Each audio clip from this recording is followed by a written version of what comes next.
आज पंतप्रधान मोदी राज्यांच्या मुख्यमंत्र्यांची घेणार बैठक। ऊर्जा संकटाबाबत राज्यांच्या तयारीचा घेणार आढावा। एसआयटीची टीम पुन्हा एकदा खरातच्या कार्यालयात। तक्रारदारांना घेऊन एसआयटी टीम खरातच्या कार्यालयात। खरातच्या ओकस प्रॉपर्टी या कार्यालयाची झाडाझडती। अंधारे ठोंबरे पाटलांनी घेतली नाशिक पोलीस आयुक्तांची भेट। भोंदू अशोक खरात प्रकरणासंदर्भात केली चर्चा।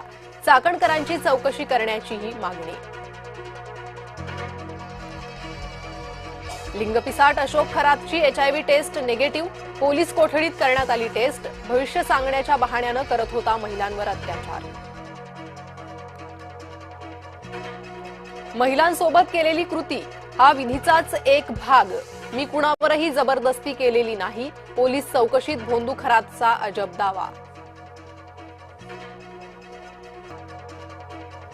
पेट्रोल डिझेलच्या उत्पादन शुल्कात मोठी कपात। उत्पादन शुल्कात प्रत्येकी 10 रुपयांची कपात। आखातातील युद्धाच्या पार्श्वभूमीवर सरकारचा निर्णय। देशात 60 दिवसांचा तेल साठा तर 8 लाख टन एलपीजी उपलब्ध। इंधन टंचाईच्या अफवांना बळी न पडण्याचं सरकारचं आवाहन। संभाजीनगरमध्ये उबाठाकडून सिलेंडरचा काळा बाजार उघड। अंबादास दानवेंनी पुरवठा अधिकाऱ्यांना धरलं धारेवर। पुरवठा अधिकारी संपूर्ण प्रकारात सहभागी असल्याचा आरोप। हिंगोलीत पेट्रोल पंपावर वाहनधारकांची गर्दी। नागरिकांनी स्वतःच हातात घेतलं नोझल। वाहनात स्वतःच भरलं पेट्रोल डिझेल। उशीर होण्यापूर्वीच गांभीर्य दाखवा। ट्रम्प यांचा इराणला आणीबाणीचा इशारा। अमेरिका इस्रायल इराण युद्धामुळे मोठी जीवितहानी। इराणमध्ये आतापर्यंत 1937 बळी। मृतांमध्ये 240 महिला आणि 212 लहान मुलं। इस्रायलकडून इराणमधील तेहरानवर बॉम्ब हल्ले। लढाऊ विमानांनी केले अनेक ठिकाणांना लक्ष्य। 10 ते 20 मिनिटं सुरू बॉम्बवर्षाव। डॉलरच्या तुलनेत रुपयाची घसरगुंडी सुरूच। रुपया ऐतिहासिक नीचांकी पातळीवर। पहिल्यांदाच 94 रुपये प्रति डॉलर पार।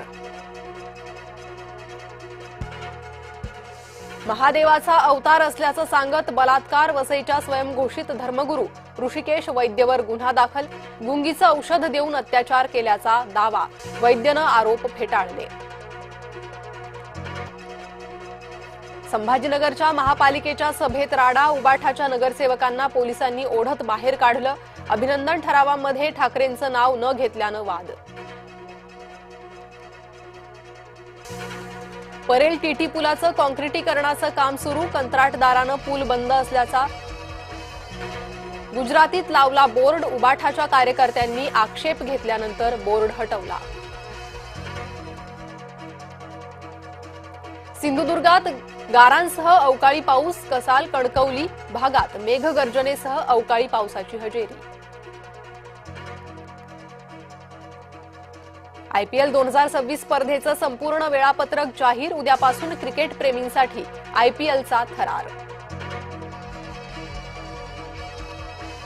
देशात आज अनेक ठिकाणी तिथीनुसार रामनवमी। अयोध्येत रामलल्लाचा सूर्यतिलक पार।